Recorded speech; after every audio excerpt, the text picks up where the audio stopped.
Olá, gente querida do canal Paz e Bem, do canal Filosofia em Movimento. Então, aqui a gente está dando continuidade à leitura, né, do livro da filósofa Silvia Federici, que é um clássico da filosofia feminista, que se chama O Caliban e a Bruxa. E hoje a gente vai falar um pouco sobre como o pensamento cartesiano, ele favoreceu essa dissociação entre o eu e o corpo, com o propósito de autodisciplina. O Descartes ele faz uma dissociação, né, entre o eu e o corpo, né, entre a resistência e a res pensante, né? Então, esse eu ele é imaterial, ele não ocupa lugar no espaço, ele não é visível, né? Então, ela comenta assim, que ao se dissociar do seu corpo, o eu racional se desvincula certamente de sua realidade corpórea e da natureza. Sua solidão, a solidão do eu, sem dúvida, seria de um rei. No modelo cartesiano de pessoa, não há um dualismo igualitário entre cabeça pensante e o corpo-máquina. Então, não é que os dois ali estão juntos, mente e corpo, conciliar. Há uma relação senhor-escravo, ou capital-trabalho, ou chefe e empregado, né? Quem manda, quem obedece, quem tem mais autoridade sobre o quê, né? Então, o eu, ele deve exercer sobre o corpo uma dominação, e essa dominação tem um caráter moral na experiência da pessoa, né, consigo mesma. Então, a tarefa principal da vontade, né, submetida ao eu, é dominar o corpo e o mundo natural. E essa visão também ajuda a constituição do Estado, porque, em termos de mundo social, o Estado que adquire essa função do eu, né? Então, assim como a tarefa do Estado é governar o corpo social, nessa nova subjetividade cartesiana, né, a função do eu é governar as partes do corpo. E essa relação, né, entre alma e corpo, entre eu e corpo, ela ganha assim, uma característica de guerra, né? E ele usa, inclusive, termos militares e faz apelos para que sermos valentes, né? Para obter as armas adequadas para resistir aos ataques das nossas paixões, das paixões corporais. Então, ela escreve assim: devemos estar preparados para derrotas temporais, pois talvez nossa vontade não seja sempre capaz de mudar ou deter nossas paixões. Pode-se, no entanto, neutralizá-las, desviando sua atenção para outra coisa, ou pode-se restringir os movimentos do corpo que elas provocam no corpo, as paixões, né? Então, aqui ele está pensando numa educação somática que tem a ver com submissão do corpo a ideias gerais. Ou seja, com um autodisciplinamento, né? Um eu que pode ser puro quando não contaminado pela baixaria, pelas baixezas do corpo. Então, é uma luta constante entre o eu e o corpo. A gente vê, né, em toda a criminologia o que emoções fortes e desejos estranhos podem fazer. Bom, isso deve ser evitado? Sim. É possível criar uma outra forma de experimentar o corpo, os sentimentos, as paixões, que não seja pelo aspecto assim baixo, destrutivo, violento? Óbvio, óbvio que sim. A questão que a gente coloca aqui será que esse modelo cartesiano é o que favorece essa maturação e o desenvolvimento ético da experiência do corpo, né, do corpo humano no mundo? Essa é a questão. Bom, o fato é que o Descartes virou cultura popular no sentido de que isso pode acontecer por meio da submissão do corpo a um eu que decide e que tem lá o bem estabelecido como uma ideia geral, né? Como um texto, vamos dizer assim, né? Como um texto que sabe o que é certo e o que é errado, né? E a gente sabe que isso não funciona, tanto que em lugares, às vezes, que tem isso muito bem resolvido, né? Ainda assim, a perversão, a violência acontece, né? Mesmo havendo um eu sabedor do bem e do mal. Então, parece que o caminho para educar o corpo, para educar a vida, para maturar a relação entre desejo, paixões e respeito e satisfação e vivência de frustração, talvez não seja pelo modo como Descartes imaginou que seria e que virou cultura popular no desenvolvimento da modernidade. Então, a Silvia Federici vai acabar dizendo que o pensamento cartesiano realmente fez, né, favoreceu que se desenvolvesse junto com a sociedade burguesa, foi que essa ideia, né, toda essa ideologia da supremacia da vontade submetida ao eu, permitiu a interiorização dos mecanismos de poder da sociedade burguesa. Então, por isso, a contrapartida da mecanização do corpo é o desenvolvimento da razão como juiz. A razão é o juiz, é o inquisidor, é o gerente e administrador do corpo. Aqui encontramos as origens da subjetividade burguesa baseada no autocontrole, a propriedade de si. Nesse autocontrole, regido por um imaginário de hierarquia entre um eu lúcido e um corpo confuso, perdido, que deve ser conduzido por esse eu. E é isso que a gente hoje já sabe que não funciona bem assim, mas serviu muito para o desenvolvimento do modo de viver dentro da sociedade burguesa, né? Especialmente para os trabalhadores. Então, ela comenta que a popularidade do cartesianismo entre as classes médias e altas estava diretamente relacionada ao programa do domínio de si, que foi promovido pela filosofia cartesiana, daí a popularidade, então, do pensamento cartesiano. O autocontrole, isso é, o domínio de si, do desenvolvimento próprio, se tornou um requisito fundamental em um sistema socioeconômico capitalista, no qual se pressupunha que cada um fosse proprietário de si mesmo. E isso de fato também, né? Porque você é proprietário da sua força de trabalho que você vende ela. Existe um eu que tem que se dissociar de um corpo, qualificar habilidades para esse corpo, para que ele se torne mais valorizado como mercadoria na venda do trabalho para o capital, né? Na venda por um salário, ou no aluguel por um salário. Então, essa ideia de um proprietário de si mesmo, né, que tem-se como um objeto a ser vendido ou alugado por um tempo, se converteu num fundamento das relações sociais. Isso aqui é uma coisa muito importante em termos de desenvolvimento de uma certa disciplina do mundo burguês, porque ela não depende mais da coação externa, né? Então, não é assim, não vou fazer isso porque vou ser punido por Deus, não vou fazer isso porque senão vou ser expulso da associação, não vou fazer isso porque senão vou ser preso, não vou fazer isso porque isso aqui é o diabo me tentando e tal. Não. Então, não é mais a coação, não é mais da coação externa que depende esse processo de disciplinamento, né, para viver naquele mundo X. A disciplina ela passa a ser uma coerção interna, né, de autonomia do eu no controle do corpo. Então, ela comenta que a compreensão do cartesianismo sobre a dinâmica do autocontrole levaria à construção de um novo modelo de pessoa na qual o indivíduo funcionava ao mesmo tempo como senhor e como escravo. Então, o eu é o senhor do próprio corpo, que, enquanto força de trabalho, é um escravo desse mesmo eu. Vou ler um trechinho que está marcado, que eu marquei aqui, que diz assim: como interpretava tão bem os requerimentos da disciplina do trabalho capitalista no final do século XVII, a doutrina de Descartes já havia se difundido pela Europa e sobrevivido, inclusive, à chegada da biologia vitalista e à crescente, né, obsolescência do paradigma mecanicista.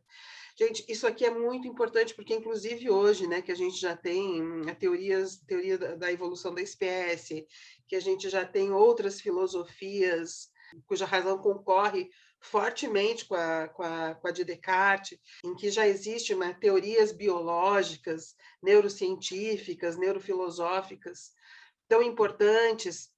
Então, mesmo com tudo isso se desenvolvendo posteriormente, ainda assim, o pensamento cartesiano, o imaginário cartesiano, é ainda hoje o mais popular entre nós, é o que, sem que se perceba, a gente está reproduzindo nas próprias relações, né, dentro da instituição da família, nas instituições de trabalho, nas instituições políticas, no modo como a gente entende que deve conduzir as coisas, né?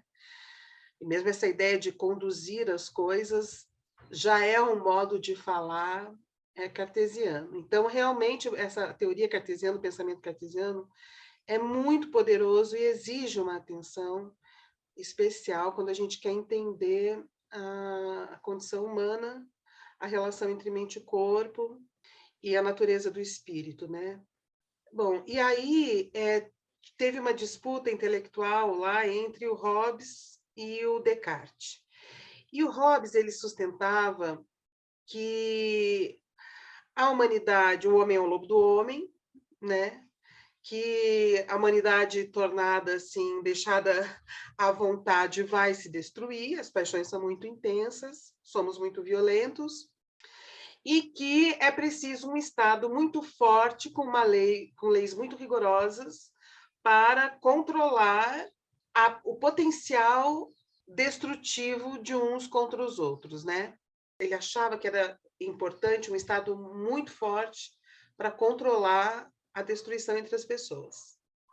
E com isso, então, ele também achava que a vontade humana, a liberdade, esse autodisciplinamento era uma teoria falha, né? Era contra essa ideia do Descartes.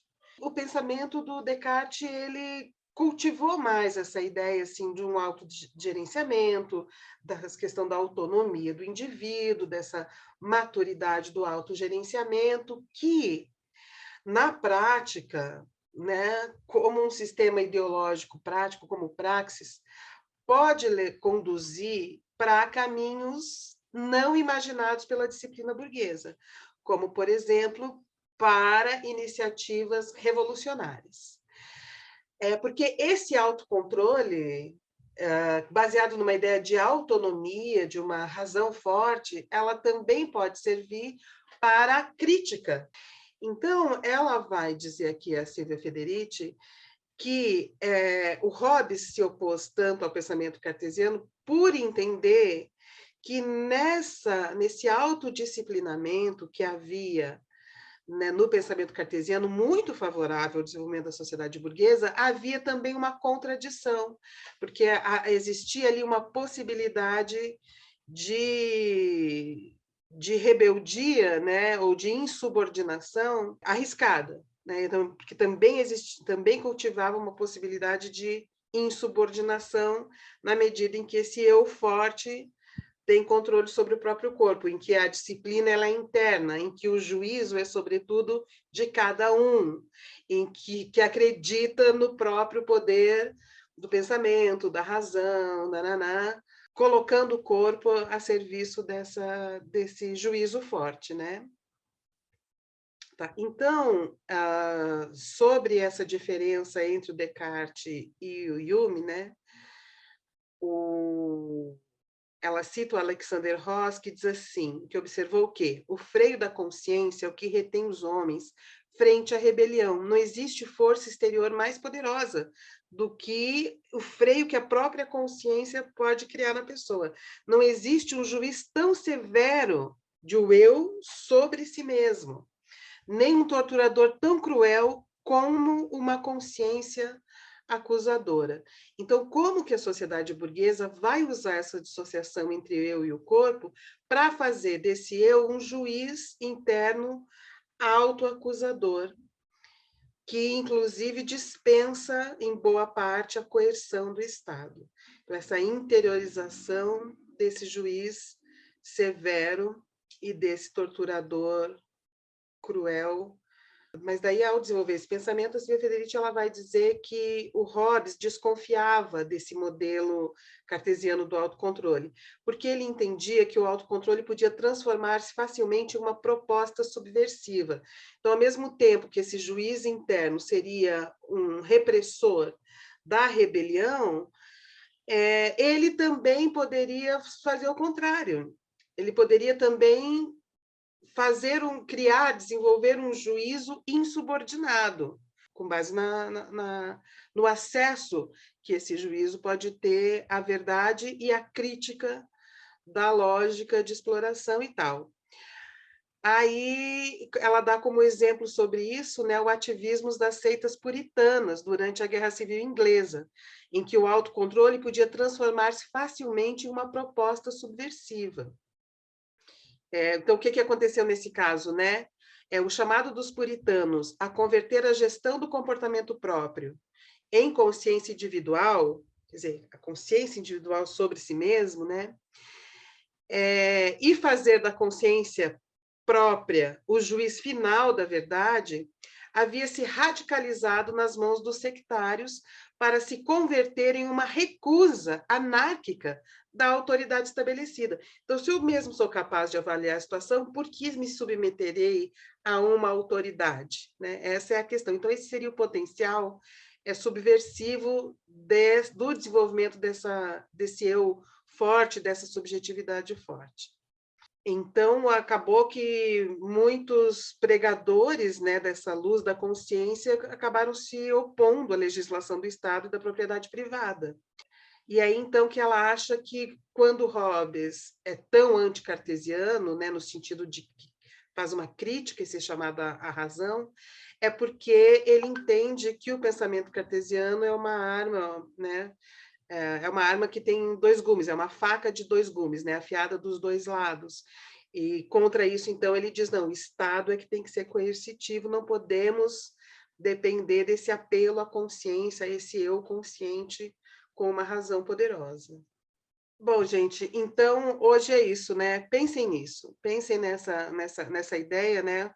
Esse eu, ele é tão indissociado, assim, do corpo, e a autoconsciência, né, submetida a um eu que tem uma vontade forte, é suficiente para a gente pensar numa ética para si, numa ética com o outro?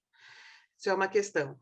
Outra questão, essa faca de dois gumes, né, dessa ideia de luz da razão, dessa ideia de submissão do corpo, essa verdade abstrata, controlada por esse eu, que tipo de insubordinação que esse modo de conceber-se e construir-se a si mesmo, né, que a gente vem cultivando ao longo desses séculos de sociedade burguesa e de capitalismo, favorece tanto, né, a reprodução do sistema de dominação e de relação de trabalho burguesa,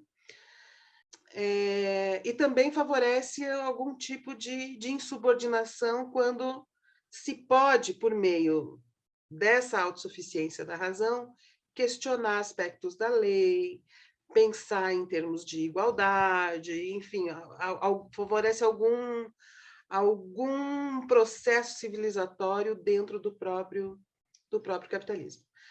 Tá, só que, assim, para finalizar, nós não estamos presos nessa faca de dois gumes, tá? Existem outras formas de elaborar a realidade a si mesmo, mas a gente vai ver depois. Hoje, esse vídeo foi sobre isso. Então, tá bem? Até semana que vem, gente. Um grande abraço para vocês. E quem quiser vir estudar comigo, me procura no Instagram, me manda uma mensagem para Fernanda Carlos Borges. Estão rolando coisas aí para vocês chegarem junto, tá bom? Um grande abraço e até semana que vem.